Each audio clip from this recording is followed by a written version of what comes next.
Stem academy உங்களை அன்புடன் வரவேற்கிறது. இந்த வீடியோ நீட் 2025 வினா விடைகள் சால்வ் பண்ணிச்சிருக்கோம். நம்ம ஸ்டெம் அகாடமியில தமிழ் மீடியம் மாணவர்களுக்காகவே தமிழ்ல கிளாஸ் வகுப்புகள் எடுத்து கொண்டிருக்கிறோம். நமக்கு நேரடி வகுப்புகள் திருச்சி தில்லையில நடைபெற்றுக் கொண்டிருக்கிறது. ஆன்லைனிலும் வகுப்புகள் வழங்குகிறோம். வாங்க வீடியோக்குள்ள போகலாம். ஓகே, இந்த வீடியோல நம்ம என்ன கொஸ்டின் பார்க்க போறோம்? நீட்ல 2025 கேட்ட கொஸ்டின் தான் அது. ஒரு கொள்கலன் அதனோட கொள்ளளவு 2 லிட்டர். சரிங்களா? ஒரு கொள்கலன் வச்சுக்கோங்க. அதோட கொள்ளளவு எவ்வளவு இருக்குதுன்னா 2 லிட்டர்.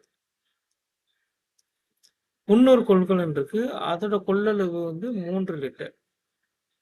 அது கன அளவு. கொள்ளளவுன்னு கன அளவு. ஓகே.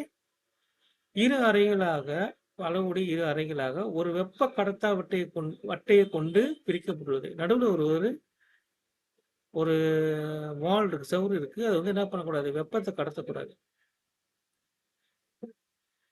வெப்ப கடத்தா வட்டையை கொண்டு பிரிக்கப்பட்டுள்ளது. அவ்வறைகள் n = 5 n1 நம்ம 5 மோல்களும் இரண்டாவது அறையில 4 மோல்களும் உள்ளன. முதல் அறையின் அழுத்தம் 1 வளிமண்டல அழுத்தம், இரண்டாவது அறையின் அழுத்தம் 2 வளிமண்டல அழுத்தம்.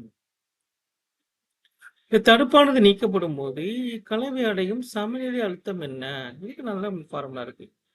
P1 V1 P2 V2 சமநிலை அழுத்தம் 2 வால்யூம் கன அளவுகளின் கூடுதல். ஏன்னா இந்த வட்டையை நம்ம எடுத்துட்டோம்னா மொத்த கன அளவு அதிகரிச்சிடும்.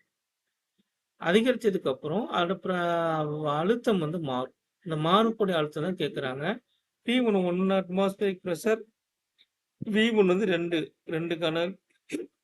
லிட்டர் கன அளவு, P2 3 லிட்டர் கன அளவு, P V1 + V2 3 + 2 5. இப்போ P = 2 2 + 6 3 6 6 2 8 8/5. இதை ஒர்க் அவுட் பண்ணி பார்ப்போம். 5 ஓர் 5 5, பாக்கி 3 0 6 5 30. சரியான விடை 1.6 வளிமண்டல அழுத்தம்.